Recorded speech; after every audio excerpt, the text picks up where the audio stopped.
Welcome to the Creative Playing Podcast Network. Join us as we share our favorite RPGs, one-shot games, tabletop games, reviews of items, and convention panels, and other exciting things that we run into from time to time. Sit back and enjoy the show.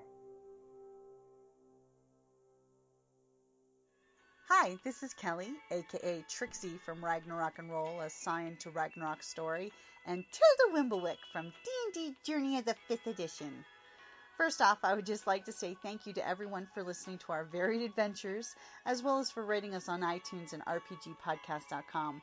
If you haven't rated us yet, we would greatly appreciate it if you could. And if you're looking for more ways to support our efforts, we are now on Patreon, a great site where you can help us continue making more podcasts, as well as some special surprises for our patrons. If you can, please look us up at www.patreon.com/cppn. Every little bit helps. And again, thank you for listening. Hey guys, Jim and Kelly here from Creative Playing Podcast Network with hashtag RPGaDAY2020. Hello! So, we are here and have experienced the month-long RPG a Day experience that we enjoy every year. So, today's word is experience. Yes, indeed. So there's a lot this is the word that is loaded with the most options of the whole month, I think. Well, first and foremost, I think, doesn't matter like if you're playing an MMORPG, an RPG, or any game that has levels that is dictated by experience. Everybody loves that moment. Oh, Ding! ding! Where your character has gained enough experience to level up. That is like, ding in itself has become, a verb. Hey, I dinged the other day. The action who of just dinging. dinged? Yeah, who just dinged? That type of thing. So, experience is a big part of RPGs. That is definitely true. See, now the angle I would go is experience in a game is great because it's a actual metric of how much you've accomplished. But for me, the more important thing is the experience of gaming as a social dynamic. Because it is, as a player and as a GM, it is very important to not just have your home group that you play. It's the same 4 or 5 people. It is good to go out and experience gaming in different environments and with different people. Even if it's like doing one-shots at a convention, or if your local game store is having a game day, and come down and experiencing new RPGs. Try different systems, because different systems, you can have different experiences with them and find, things that you like, so that way you can, adapt into your game setting. As a GM, definitely experience other GMs' play styles, so that way you can find what you like and don't like in GMing, so that way you can reflect that on your gaming groups. And as a player, same thing, is play with other groups, because you may learn things. You may be able to experience more games because you now know more players that know, hey, if you have a Cthulhu, game coming up, I want to play. So you could get the opportunity to experience more games. And now, right now, with the whole COVID thing, and people aren't going out as much, there are, like in Roll20, which is the one we tend to use, there are searching for groups. So looking for group. There's definitely the looking for group sites, whether you're playing on Roll20, Fantasy Grounds, Zoom, or Tabletop Simulator. There's lots of different spots that you can find, even on like Reddit. There's a huge Reddit looking for group now for online gamers looking to join in with other groups. So that way you can experience different games. So, like over at the UK Games Expo a couple weeks ago, folks were wanting to experience a new game to see if they could drag their gaming group to play it. So they wanted to do the one-shot, Now, and a lot of like, hey, I've never done that game, but I want to try it out before I commit to it, kind of thing. So you get the experience of a like test run, and then that tells you whether or not this is something that you might want to consider on a more long-term basis. Exactly, because like not all game rule sets mesh with all people. So sometimes it's important to play those quick starts or those jump start, cheap freebie versions to find out if, hey, do we like this game system, Or ones that have separate dice and that type of stuff. Do I want to invest in this before I know that it's something that I'm going to enjoy the experience of playing? Exactly, because as a book file who has a habit of, being collective in my gaming books, I sometimes realize after I've purchased books that my gaming group would not like this game experience. So yeah, but you just find if it's something that you are still interested in, you just go out and find another group. This is true. Yeah. So yeah, because there's games that not really interested in playing that. Thanks. But it doesn't stop. Which us. is So that's one of the important ones of experiencing other game groups, other gaming environments, because you can always find the right group or the right game and, the right GM for the right group. Not all GMs and games and people all blend together. So it's one of those things that you just need to get the experience, like every first level adventurer knows, you can only go to the waters that you feel comfortable at first level, because as soon as you go to the level 20 zone, you die. Of course, also, to that, when you have new people, new to a game, especially new to gaming, trying to provide a good first experience. That good experience. Will help instill the desire to play more. But also I know that I've had games where I would never play with this person again because the experience was that bad. It fortunately wasn't my first introductions to gaming.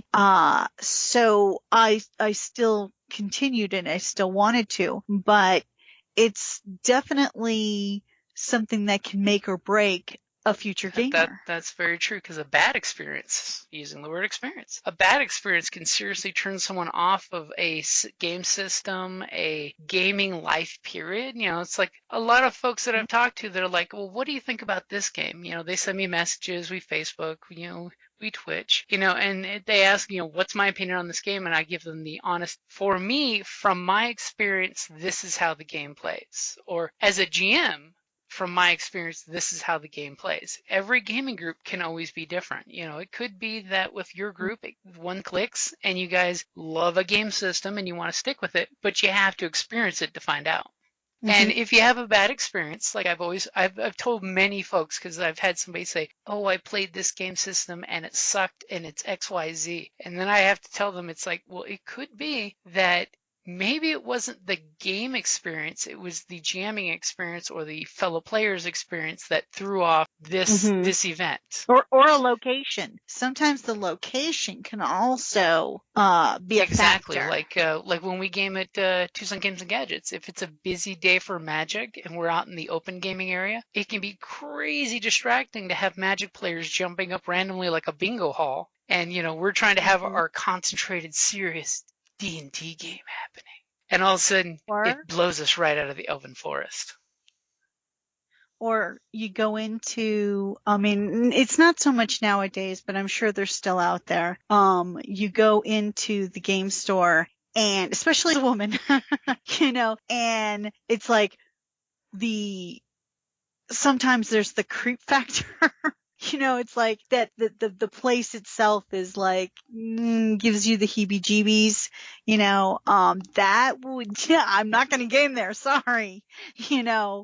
Or I've had it where, you've had out and out hostility from, clerks. That's true. I've seen secondhand the examples, that people have had when they're like, oh yeah, I went to so-and-so store and this one person mad dogged me from the moment I walked in the store, and it's like, yeah, and that creates a bad experience, and So I know, I'm like, what the heck? All I did was ask where such and such was, and then you became criminal number one. I think it was more the fact that I was a woman and she was a woman, but she liked to be the only woman. You were poaching her nerd herd. Exactly. And I'm like, trust me, I'm not. But, that experience completely, I never shop there. And that's one of the things you only can learn by experience. It's one of those things you have to live through it to. Now I will throw that out there that for experience, I always tell people that, when you have a bad experience, it could just be a one-off bad experience. So much like Wasn't the only time True. I'd been in there. See, you lived the point I'm trying to make, which is much like food. Always try something at least twice before you make your opinion. You know how the old, adage says, try it to see if you like it. Try it twice because the first time you tried it, the person could have really screwed up the recipe. So try things twice before you firmly, sorry, ain't gonna work. And that goes along with like gaming groups too. I mean, if it's your first time with a gaming group, like say a buddy pulls you into a gaming group and you've never met the rest of them, but they have an open seat at the table, it could be that 1 or 2 sessions later, you're just like, I either didn't have a good experience or somebody bogarts the table or too much sidebar at this game. Once you've experienced it, you can express, hey guys, no hard feelings. I need to drop from the group, And like I've given people advice when they've had to, exit strategy from a group before, talk to your GM, of course, on the side and just say, hey, it's no one person's fault. I got to drop and it's just because it's not clicking or whatnot. And then tell the group politely, hey guys, I got to drop. Yeah, that's a nice way because of doing that way it. the GM knows the real reason and then the group knows, hey guys, no hard feelings, we're just not clicking. Because, we all know that, there's those groups that when you get to either not enough gaming is happening, too much sidebar, or game style doesn't click, or, just a conflict of house rules. I've seen that even work with some folks to cause folks to not want to come back. And if you don't honestly communicate that, things can't really change. But again, it goes back to you have to have the experience to try new games. And open to the experience. You always give it that. It's sort of like Adventure League, at the store. When you go down to one of your local game stores and play Adventure League, it's a mixed bag of nuts. You never know what kind of group you're going to get because it's an open table experience. So the group at least it should be. The group you played with last week may not have an empty seat. You may be put with a whole new group doing the same adventure. So you're experiencing an entirely different dynamic when you get together. But I think that it should be, you shouldn't necessarily get the exact same group if you're doing Adventure League. It's good to rotate. Because then that's just your weekly game. Exactly. Adventure League. In the guise of Adventure League, which is, I think, kind of goes against the purpose. So as I've joked with many of the folks. The spirit, I would say. As I've joked with many of the guys that are in the Tucson Adventure League is the Adventure League on Wednesday, and then they play the adventure for their home groups on Thursday. So that way you're getting the Adventure League feel and you're getting to play with your regular group, which I joke with a few of the GMs. So you get to play with the folks at the store that are random, figure the adventure out, and then you get to play with your group as you've defined what the experience is going to be for the adventure. But big thing with adventuring, it's just like leveling up any other character. It's your gaming character is all about earning experience at the game table and having fun. It's like the old adage of do a thing 1,000 times to become a master. The more experience you have gaming with the more characters and the more game systems, the better you become as a player and a GM. Yeah. I like experiencing different classes. And it's always fun when you can get like a one-shot in of a new game system because, hey, there could be a super cool game mechanic that you want to steal for your other game. I mean, let's be honest. That's how 5th edition got the inspiration system. They totally stole it from Fate. We all know that. But they kind of, they may have been inspired by it, but they made it their own. They took the experience of other RPGs that were out there, incorporated it in a way that made it completely its own because it ties into your character's ideals, flaws, and merits instead of your aspects. So that way it becomes a fun, interactive way to reward good gameplay. Yeah, I really like the inspiration system. I've had nothing but great experience with the inspiration system. The only, advice I can throw out there is for GMs to make sure you're using the experience of inspiration more often, and remind your players to remind you, because you cannot remember, just like in Fate, you can't remember all the aspects of your characters all around the table. Well, and especially with fate systems, you can and long-term campaigns, you can wind up getting quite a few aspects. So if let your players know that if they're playing to their aspects, they can either make a quick reminder, or my personal favorite, if we ever get back to a game table in person, is you do that hit me sign on your character sheet like you're playing blackjack. That double tap, that's very obvious motion, that's very fluid but not interruptive at the game table. So that way your GM can throw a poker chip or whatever marker they're using at you and amuse themselves. Because, there's something nice about throwing poker chips across the table. Especially the good ones that have the actual weight to it. The nice weight. Because they just feel good to flick across the table. Well, they fly and they land better. And unlike the really cheap poker chips, they don't roll off and keep rolling for hours. I remember those really, really light plasticky ones. Once they start rolling, they bounce and go forever across the kitchen floor. With the notched rims. So they lock together. But, for experiences, just go out and experience as much gameplay as you can. Currently, we're all pretty much trapped at home and we can't go to conventions because they're not happening. But check out the online cons, because I know a few of our local conventions have just finished saying that they're not going to happen. But they're trying to see if they can have at least online gaming happen, or online convention panels. The Zooms and the Skypes, some of the Discord stuff going on. So at least experience as much gameplay as you can. And another one I want to throw out there is, if you're not playing, by all means experience vicariously other games through podcasts, Twitch games, YouTube, other sites that are playing games for you to enjoy watching. Experience those too, because I know many groups are doing that to learn the rules and stuff for a lot of the games. Good point. That way you too at home can experience your RPGs. After all the folks out there watching Critical Role, they experience the highs and the lows and the adventure. Yep. So anything else you got there for experience, Kelly?